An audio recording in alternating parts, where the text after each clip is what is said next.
जय सिया राम।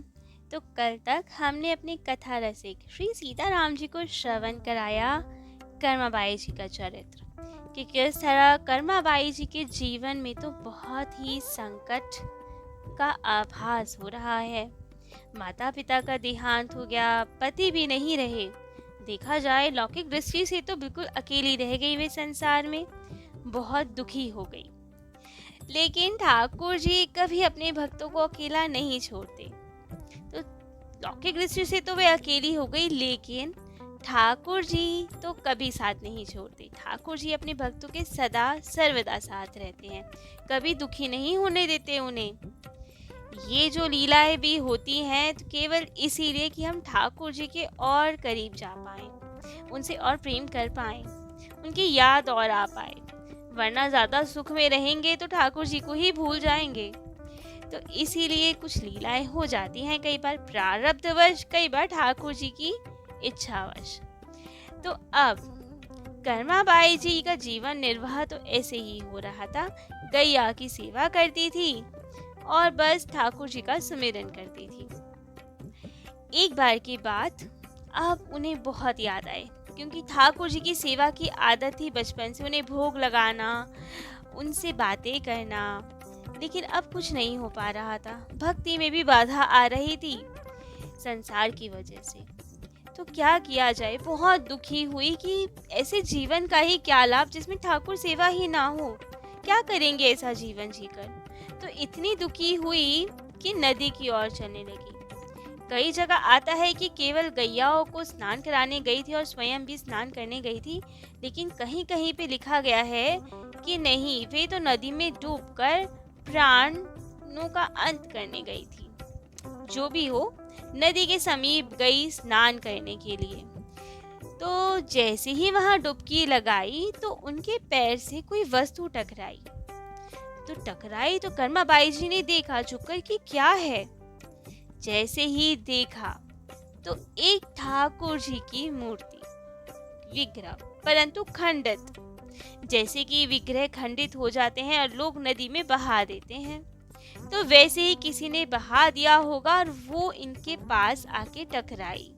इन्होंने निकाल के देखा तो इन्हें तो बहुत भाव विभोर हो गई, जबकि वे खंडित थे। कैसे खंडित थे? उनके हाथ भी नहीं थे और पैर भी नहीं थे। ठाकुर जी के विग्रह तो थे, लेकिन हाथ पैर नहीं थे। लेकिन ठाकुर जी की लीला कुछ ऐसी कि नदी में बहते बहते पत्थरों की शिलाओं की रगड़ लगते लगते वे शिव विग्रह गोल मटोल से हो गए थे, जैसे कि जगन्नाथ जी हैं। अब जगन्नाथ जी के हाथ भी नहीं, पैर भी नहीं, गोल मटोल से ठाकुर जी हैं वे। वैसे ही स्वरूप उनका बन गया था। शिलाओं की रगड़ लगते लगते हाथ पैर गोल हो गए थे, वो विग्रह गोल मटोल से हो गए थे। तो ये देखकर तो वे बहुत ही भाव विभोर कि आज तो ठाकुर जी आए हैं हमारे पास और बहुत प्रसन्न कि इनकी सेवा करेंगे। वे जानती नहीं थी जगन्नाथ जी को, क्योंकि राजस्थान में रहती थी, ना कोई कभी तीर्थ किया, ना कहीं बाहर गई। तो जगन्नाथ जी के विषय में कौन है, कैसे दिखते हैं, नहीं जानती थी। वे तो अपने छोटे से लाल जी को, बाल गोपाल जी को ही जानती थी। तो अब लेकिन ये तो पता था ना देखकर कि ठाकुर जी के श्री विग्रह हैं, वैसे ही दिख रहे हैं। भाव तो था हृदय में भक्ति का, ठाकुर जी की प्रेरणा तो थी। तो अब बहुत प्रेम से ले आई और एक मंदिर में गई। पुजारी जी से पूछा कि ये कौन से ठाकुर जी हैं, क्या नाम है इनका। तब तो पुजारी जी देख के भाव विभोर और कहा, ये तो जगन्नाथ जी हैं, क्योंकि वैसे ही दिख रहे थे वे। तो उन्होंने कहा, ये तो जगन्नाथ जी हैं, लाल जी का ही स्वरूप मानिए, उन्हीं का अवतार मानिए। अच्छा, तो ये हमारे नन्हे से लाला ही हैं जिनकी हम सेवा करते थे, आज इस स्वरूप में आए हैं हमारे पास, ये भी रह नहीं सके हमसे दूर। तो अब तो वे बहुत प्रसन्न रहने लगी, खूब प्रेम से अब जगन्नाथ जी की सेवा करती। एक बहुत ही सुंदर आसन में उन्हें पधराया और भोग राग की सेवा शुरू। ठाकुर जी ने तो कहा ही था, जब जब भोग लगाओगे तो प्रत्यक्ष होके पाऊंगा। तो वो ही सब होने लगा। जैसे ही वो भोग थाली लाती तो ठाकुर जी प्रत्यक्ष होके भोग आरोपते, स्वयं भी पाते और इन्हें भी पवाते। अब तो जीवन में वापस से बहुत आनंद रहने लगे। दुनिया की तो कोई परवाह नहीं और खूब आनंद रहता। जैसे कि कहा जाता है, भगवान के सच्चे भक्तों को पग पग पर सहारा मिलता है। इस और चलो उस और बचो, ये आप इशारा मिलता है। तो वही लीला इनके साथ भी हुई। ठाकुर जी की प्रेरणा से ही सब कार्य हो रहे हैं। श्री विग्रह की प्राप्ति हो गई, खूब सेवा करने लगी। क्या करना है क्या नहीं, सब ठाकुर जी इशारे करते रहते हैं इन्हें। अब तो बहुत प्रेम से सेवा आदि तो चल रही थी, परंतु एक दिन जगन्नाथ जी की सेवा करते करते मन में विचार आया, या कहें ठाकुर जी की प्रेरणा हुई कि मैं यहाँ कर क्या रही हूँ। माता पिता मेरे है नहीं जिनके भरोसे इधर आई, पति वो है नहीं, ससुराल वाले कुछ परवाह करते नहीं, संसार में कोई नहीं एक इनके अलावा। तो क्यों मैं ठाकुर जी को भी यहाँ रखूं और स्वयं भी यहाँ रहूं। जैसे ठाकुर जी मेरे पास आए, क्यों ना अब मैं ठाकुर जी के पास चलूं। जगन्नाथ जी है ना ये, तो क्यों ना जगन्नाथपुरी ही जाया जाए, वहीं बसा जाए अपने ठाकुर जी के पास। क्यों मैं यहाँ पड़ी हूँ जहाँ मेरा कोई है ही नहीं। ठाकुर जी के पास ही चलूं, उनके भक्तों के बीच में रहूं। तो ये विचार तो आते ही अब मन में उत्साह। सब सामान अपना बांधा, ठाकुर जी लिए। अब जब से ठाकुर जी ने बचपन में इनके हाथ से खिचड़ी पाई थी ना, तब से कर्मा बाई जी वे ही भोग लगाती थी। अलग अलग तरह की खिचड़ियाँ बना के ठाकुर जी को पवाया करती थी और स्वयं भी खिचड़ी ही पाती थी। तो बस खिचड़ी का सामान बांधा कि रास्ते में लाला को भूख लगेगी तो खिचड़ी बना के पवाया जाएगा। ठाकुर जी लिए खिचड़ी का सामान, थोड़ा बहुत सामान, और चल दी पुरी की ओर, जगन्नाथपुरी की ओर। खूब प्रेम भाव से जा रही हैं। जगन्नाथ जी पहुंची तो खूब प्रेम से वहां पे दर्शन के लिए गई मंदिर में। बहुत भीड़ थी, जैसे तैसे पहुंची। अब छोटी सी तो ये थी, ज्यादा उम्र नहीं थी इस वक्त भी, शायद 15 साल की होंगी जब जगन्नाथ जी गए। तो अब वहां पे पहुंची, खूब प्रेम से दर्शन किए। इतने बड़े विशाल स्वरूप में ठाकुर जी, मेरे पास तो छोटे से ही लाला है, ये तो बहुत विशाल है। अब दर्शन भी किया, परिक्रमा भी की, खूब आनंद तो रहा, परंतु मन में एक विचार। अब बाल बुद्धि तो थी, 15 साल की, बहुत बड़ी तो नहीं थी। पहली बार किसी तीर्थ में आई थी, मंदिर में दर्शन किए थे, वो भी इतने विराट ठाकुर जी के।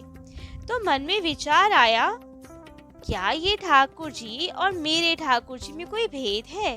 दोनों अलग अलग है या एक ही है? क्या ये बड़े ठाकुर है और मेरे वाले छोटे ठाकुर हैं? क्योंकि इनके दर्शन करने तो बहुत लोग आते हैं, मेरे घर पे तो कोई नहीं आता मेरे ठाकुर के दर्शन करने। तो क्या मेरे छोटे ठाकुर हैं या नहीं, दोनों सेम ही हैं?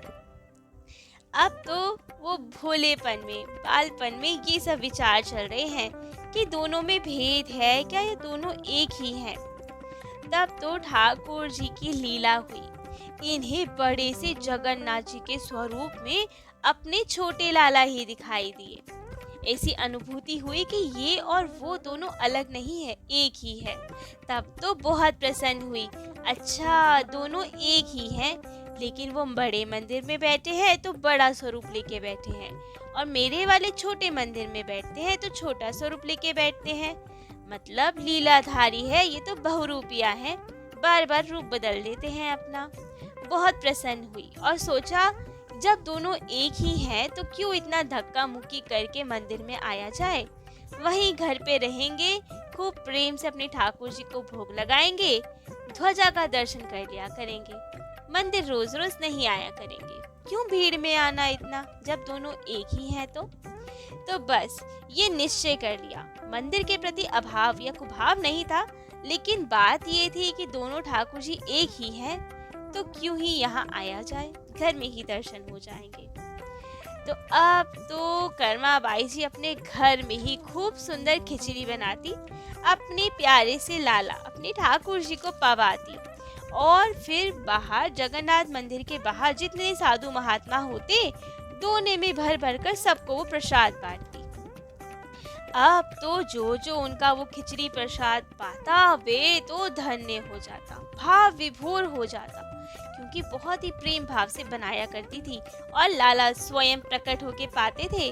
सरल बात थोड़ी है ये, विशेष बात है, ठाकुर जी स्वयं पाते थे, तो दिव्य अलौकिक स्वाद तो होना ही था उस प्रसादी का। तो अब सब जगह तो इनकी प्रसिद्धि बढ़ गई बहुत ही ज्यादा कि ये बाई जी की खिचड़ी तो अलौकिक होती है, जो इसे पाले वो तो भाव विभोर हो जाता है, मन में भक्ति का प्राकट्य हो जाता है। अब तो धीरे धीरे महात्मा बढ़ने लगे, सब कहते मैया हमें भी खिचड़ी पवाओ, हम भी खिचड़ी पाएंगे। अब तो ये कर्मा बाई जी और खिचड़ी बनाने लगी, बहुत सारी खिचड़ी बनाने लगी। अब वहां भी कितना उठा के ले जाएं, महात्मा इनके घर पे ही आने लगे, खूब प्रेम से भोग प्रसादी पाने लगे और ये भी खूब प्रेम से बनाने लगी। कोई इन्हें चावल दे जाता, कोई खिचड़ी की सामग्री दे जाता, अलग अलग चीजें देते और ये भी खूब प्रेम से ठाकुर जी को भोग पवा के सबको प्रसादी बांटा करती। इतनी प्रसिद्धि बढ़ गई कि अब जो पुरी में दर्शन करने भी भक्तजन आते, उनको भी कान में ये बात पड़ जाती कि यदि इन बाई की खिचड़ी प्रसादी नहीं पाई तो यात्रा ही अधूरी है। बहुत प्रेम से पवाती है खिचड़ी प्रसाद, खूब स्वादिष्ट होता है। तो अब तो इनकी प्रसिद्धि सब जगह फैल गई और ये भी बिना किसी संकोच के सबको खूब प्रेम से प्रसाद पवाती। लेकिन प्रसिद्धि बढ़ते बढ़ते तो पहुंची हमारे जगन्नाथ जी के कानों तक। मेन ठाकुर जी मंदिर में स्थित बड़े विशाल स्वरूप के जगन्नाथ जी के कानों में कि अच्छा, बाई जी की खिचड़ी सबको पवाई जा रही है लेकिन हमारे तक नहीं आती, मंदिर में नहीं आती बाई जी खिचड़ी पवाने, ये क्या बात है, हमने कौन से पाप कर दिए जो हमें ही नहीं पवाती। तो बलराम जी ने कहा अरे वो मंदिर के ठाकुर जी के स्वरूप में तो पवाती है ना, कह रहे उनको पवाए तो पवाए, हमें भी चाहिए ये खिचड़ी भोग। असल में जगन्नाथ जी का मंदिर बहुत बड़ा है, रसोई इतनी बड़ी है, 700 तो चूल्हे ही है वहाँ पे, 52 मन भात का भोग नित्य प्रति लगता है, तो इतना सब बनाने में बहुत समय लगता है। भोजन प्रसाद बनते बनते 11-12 बज जाते हैं दोपहर के, तब तक ठाकुर जी भूखे ही रहते हैं और छोटे से तो लाला उनको भूख बर्दाश्त कैसे हो। तो अब उन्हें इतनी भूख लगे तो वे सोचे कि कोई इंतजाम करना पड़ेगा, ये लोग तो बहुत देर कर देते हैं भोग लगाने में। तो बलराम जी से कहा कि भैया कोई ढूंढो, यदि वृंदावन होता तो किसी गोपी के घर माखन मिश्री चुरा के खा लेते, यहाँ तो कोई गोपी भी नहीं है, क्या करें, डेली भूखा रहना पड़ता है हमें। तब बलराम जी ने कहा गोपी तो नहीं पर यहाँ बाईसा है राजस्थान से आई हुई, जिसकी खिचड़ी इतनी प्रसिद्ध है, क्यों ना वही पाया जाए।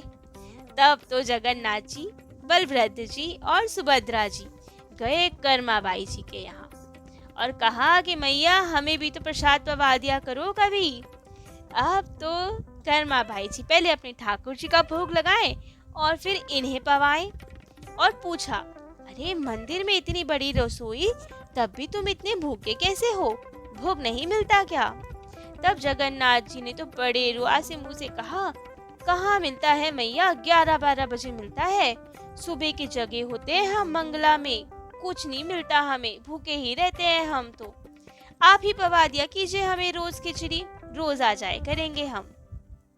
तब तो कर्मा बाई जी बहुत प्रसन्न, हाँ हाँ भूखे मत रहना तुम, रोज आना, जल्दी से बना के रखा करूंगी मैं खिचड़ी तुम्हारे लिए। इन्होंने कहा हाँ मैया जल्दी बना के रखना, क्योंकि वापस मंदिर भी तो भागना होगा ना पुजारी जी को, वरना पता लग जाएगा तो डांट पड़ जाएगी, तो आप जल्दी से भोग बना के रखा करना, हम पाकर तुरंत मंदिर भाग जाए करेंगे, जिससे हमारी भूख भी शांत हो जाए और किसी को पता भी ना चले। तो अब ये तो नित्य का नियम बन गया। कर्मा बाई जी जैसे ही सुबह उठती स्नान आदि नहीं करती, क्योंकि उसमें समय जाता ना, ठाकुर जी को देर हो जाती, उन्हें भूख लगती, सोचती वे कि नन्हे से तो लाला है, उठते ही भूख लगती होगी, देर कर दूंगी तो कहीं भूख से व्याकुल ना हो जाए, इसीलिए जैसे ही जगती तुरंत किचन में जाती और खिचड़ी की तैयारी में लग जाती। अब संत तो वहाँ निवास करते थे, वो प्रसादी पाने आते थे। एक दिन की बात, एक संत ने इन्हें देख लिया कि कर्मा बाई जी तो उठते ही किचन में चली जाती है, रसोई में जाके खिचड़ी की तैयारी करने लगती है। अरे ये तो बहुत गलत बात है। बिना नहाए, बिना धोए, बिना शुद्धताई के ठाकुर भोग बन रहा है। ये तो बहुत अनुचित है, कोई आचार विचार ही नहीं। ये तो सब बहुत गलत बात है। तो गए कर्माबाई जी के पास और उन्हें समझाया कि आप खूब प्रेम से भोग प्रसादी तो बनाते हैं, लेकिन स्वच्छता का ध्यान नहीं करते। ये तो बहुत गलत बात है, खूब पाप चढ़ेगा आप पे ऐसे तो। आपको तो पहले स्नान करना चाहिए। पहले समुद्र में जाओ स्नान करने, फिर वहाँ पे इतने तीर्थ हैं, सब जगह स्नान करो, फिर घर पे आओ, फिर बर्तनों को शुद्ध करो मांज कर। उसके बाद लकड़ियों में कीड़े होते हैं, तो पहले लकड़ियों को धो, उसे सुखाओ, फिर चूल्हा चेताओ, तब तो भोग बनेगा। ऐसे ही भोग बना देते हो आप, ये तो बहुत अनुचित है। अब तो कर्मा बाई जी भोली भाली संत महात्मा ने बोला तो घबरा गई कि सच में गलत कर रही हूँ मैं तो, शायद कल से जैसे आपने आज्ञा दी वैसे ही किया जाएगा। अब तो कर्मा बाई जी महात्मा की बातों में आ गई, और इधर हमारे ठाकुर जी जो तो भूख के मारे व्याकुल रहते हैं, वे तो चाहते हैं फटाफट भोग मिले। तो अब क्या होता है, क्या कर्मा भाई इन सब विधि विधान आचार विचार के समय ठाकुर जी को समय से भोग पवा पाती हैं, या हमारे ठाकुर जी भूखे ही रह जाते हैं? क्या होता है कल, तो ये हम अपने कथा रसिक को कल श्रवण कराएंगे। आज के लिए इतना ही। जय जय श्री सीताराम।